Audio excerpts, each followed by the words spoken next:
freedom of choice was the opportunity to choose whatever school you wanted to go to. You didn't, just because you were a black student, you didn't have to go to Drake or have to go to Boykin.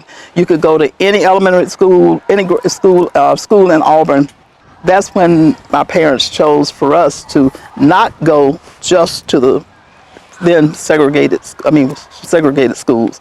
I don't know that they were fully calling it integration then, because integration had not fully happened. It was just the freedom to choose what school you wanted to attend. As I said, in 1971 was when the schools were definitely totally integrated, and that was the year that I was graduating from high school.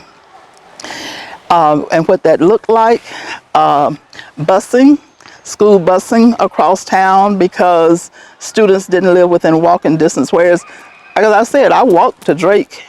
I don't even know, but I guess the buses that came to Drake must have come from like Lochapoka or somewhere, but people who lived around in town walked to school. Prior to Drake High School, there was Lee County Training School, which was located where Martin Luther King Park is now, and a lot of students went there. My mom went to school there. In fact, some of the people in my class who lived near that school went to school there in the first grade, as I understand it. I have some classmates who attended that school then. That was the other black school here in Hotwood School in town. But as far as what that looked like, there was school busing that took place. There were classes were mixed. Teachers, I didn't talk about teacher transition. Teachers had the option as well to choose to go to, once integration happened, to choose to go to whatever school they were assigned to. We lost a lot of black teachers, because they chose not to be a part of that. Their pat, little majorette.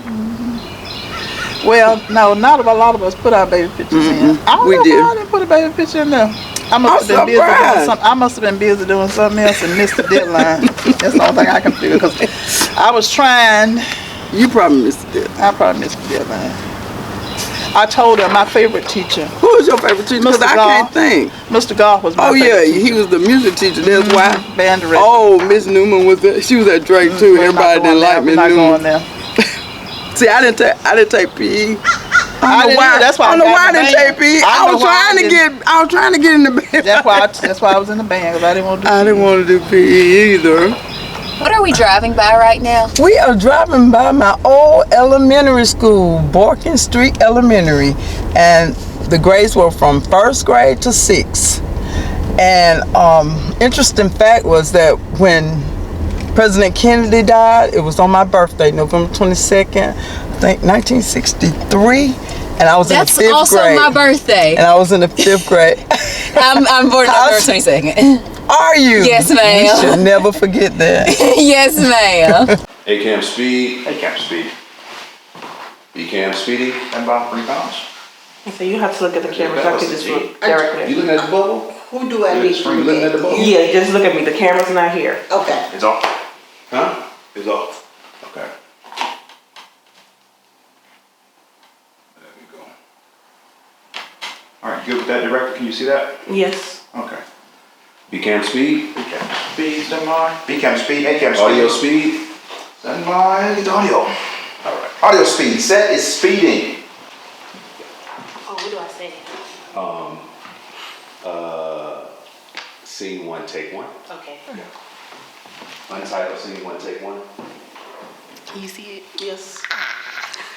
Okay, You untitled. should probably go to them. Okay, I'm sorry. Yeah, you're good.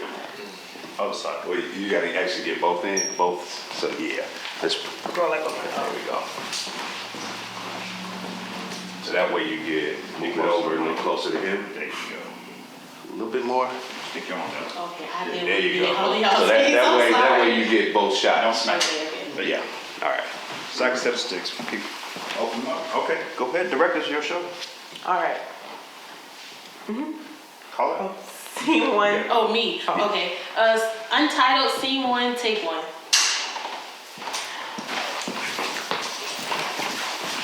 Okay, so to start off, I want you guys to first recall, and can you describe how you felt when you first found out that you had to transfer from Sanford to the Bureau Guard?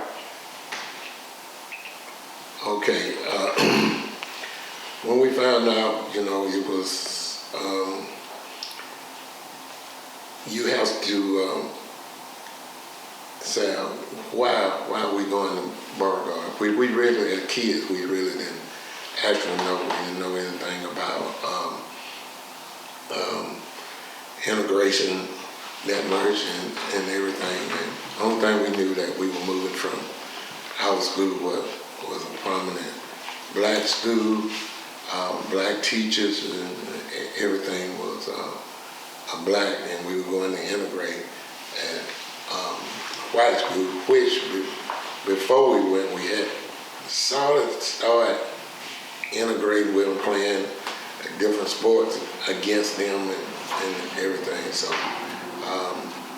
it was something different. It was just a different. We were afraid. To tell you the truth, we were afraid because we didn't know, what the outcome would be. And so now with like all of those emotions, what was your first day at Beauregard like? Like, were there any specific moments that really stood out to you guys? The first day was like everybody were nervous. We're used to doing it one way, and we had to adapt to them. And so we didn't recognize the teachers. So you can kind of imagine using a strange place. A-cam speed. B-cam is speeding. Audio speeding. All right, Slate. All right. Take one, scene two. Well, let's see, I'm sorry. You one more time. Okay. So what you want to do soft sticks when you have it directly in front of the The audio. well, directly in front of the talent. And Yes, sorry about that, So move it in closer to her face so I can get it in this shot. A little bit more. I'm so sorry, Miss Parker. A little higher. Like right. Yeah, that's fine. All right. That's it. Okay. Is it good? Yes. Take one, scene two. All right. Okay, what's your name? Parker Hamilton. Okay. And what is your role with the NAACP? I am currently the second vice president, but for this particular effort, I am the chair of the history committee for the NAACP branch 5038. And what time period are we talking about? Basically, for me, we're talking about from 2020 to the present time to start telling the story, because that's when we started looking at the history of the NAACP and finding more about the residents of Lee County. So when we talk about school segregation, we're going back to the 1960s for this time period. Okay. Yeah.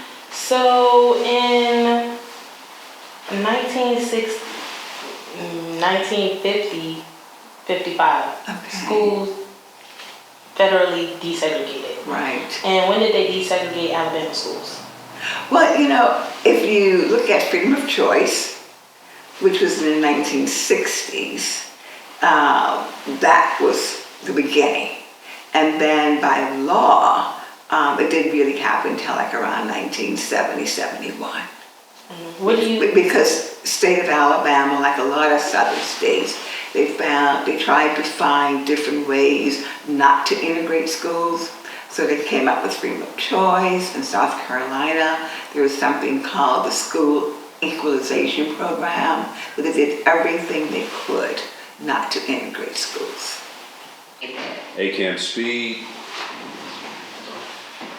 B-cam is speeding. Oh, that's on the 2. Audio speed. Set speed. Okay. All right, we're good. Bring it in a little bit further. Yep. Let's see. Yep, perfect. All right. Oh, you didn't call it though. You gotta call that thing. Okay, this is scene 3, take 1? Yep. Okay. All right, scene 3. Soft sticks. Scene 3, take 1. Good morning, Miss Peters. Good morning. To start this off, can you tell me your name? Phyllis Peters. Ooh, hold on a second, I'm so sorry. Gamble, audio. I'll probably ask you your name again afterwards. Faith this afternoon, but It's afternoon. It's afternoon. Y'all didn't tell me it was afternoon. Yes. Nobody mentioned that. I did. I said it low though. I was like, Oh, okay. let me mind my business. thank you. All right. I think we're good now. Are we good with the audio? Yes. Let me hear you say your name real quick. Phyllis Peters. Okay. Okay, Good. thank you. Good afternoon. Good afternoon. You've already told us your name. Sorry about the good afternoon. Good morning. So I'll just go ahead and get started. What years did you attend Darden High School, or year? I know that you attended it from anyone. I attended Darden High School from 1963 until 1967. That would have covered the 8th through the 11th grade. And what was your experience at Darden like? Darden was a community of people. You know, you hear the saying, it takes a village. In that village of high school, the parents knew the teachers knew the parents, they knew the students, so it was like a little culture community. And you just sort of touched on this, but can you go more into the relationship between Darden students and teachers? As I said, they knew the parents. If you had a project to work on, you weren't sure about it, the parents could possibly be, like my parents were friends with some of the teachers. They would say, well, if you don't know how to do that, you can call so-and-so, we'll get started on it. So, and they were very encouraging, you know, that we always had different projects to work on, lots of homework, and I was fortunate enough to be in those accelerated classes that we just loved to study and loved to learn, so. Yes, ma'am. And I remember during our interview, you mentioned that education was made a priority at Darden. Can you touch on sort of how the teachers held you to their expectations of that excellence that they instilled in y'all at Darden? They did, and it sort of started with the parents at home, and I think I told you about my dad. He was a 5th grade dropout, where he was born in 1917, and he had to help his family. So he had to drop out of school, so he wanted the best for his children. And that was a priority at Darden, you know, to get an education.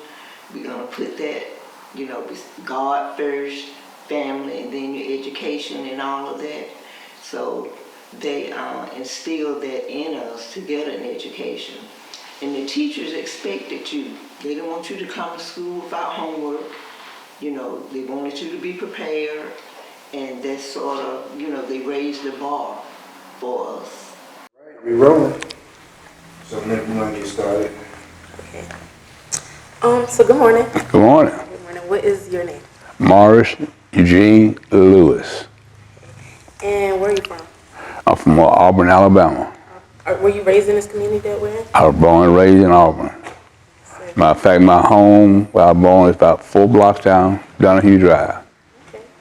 Yeah, on Phillips Street. So what was it like growing up in this community? It was might say a close-knit community. And back when I grew up, it was kind of mostly black people on this side of town, across railroad track. My grandmother and grandfather owned a business right on the corner of the track over here, Oak Tree Garage and Grocery. And I grew up with them. My mother at the time worked out of town, so my grandmother and my grandfather kind of raised us till we were about 6, 7 years old before mother came back. So we were with them majority of the time, and life was good back then. So how old were you when you went to Drake? I went to Drake when I was in the 9th grade. I went to Lee County Training School in the 8th. It was down the end of the street down here. But I went to Drake in the 9th grade. What that made me 13, 14. So what was it like going to Lee County Training School? It was good because Lee County Training School, we had like a drama club down there. And Lee County Training School back in the day was kind of the community gathering spot. They used to do plays down there and things like that. And I just went there 1 year, and then I went to Drake in the 9th grade. Was there a big switch between Lee County Training School and Drake? Nah. Not for me, it wasn't. I was young then, you know, we all just into everything, doing everything. It wasn't a big deal, no. So what was like a everyday Drake day? Like what did it look like to go to Drake? Every day Drake was like, kind of like most school days, but back then, you know, during segregation, in a sports event like basketball, you did that up in a day. So you had like, if you couldn't afford to go to the basketball game, you had to go to study hall. So, you know, that was kind of like a break in the day for us. If we had a basketball game and you could afford to go, you go to the basketball game. They usually had them after lunchtime, like around about 12, 1 o'clock in the day. But if you couldn't afford to go to it, then you go to the study hall, stay in study hall until school got dismissed. But that was the downside of that. But when I look back on it, and football, we had football was like during the middle of the week. We had to go like a football game played on Thursday night. They didn't back then. Like I said, it was segregation. They didn't allow us to play games on the weekend. So during the weekday, we would go to a football game. Fell in Little Park here in Auburn.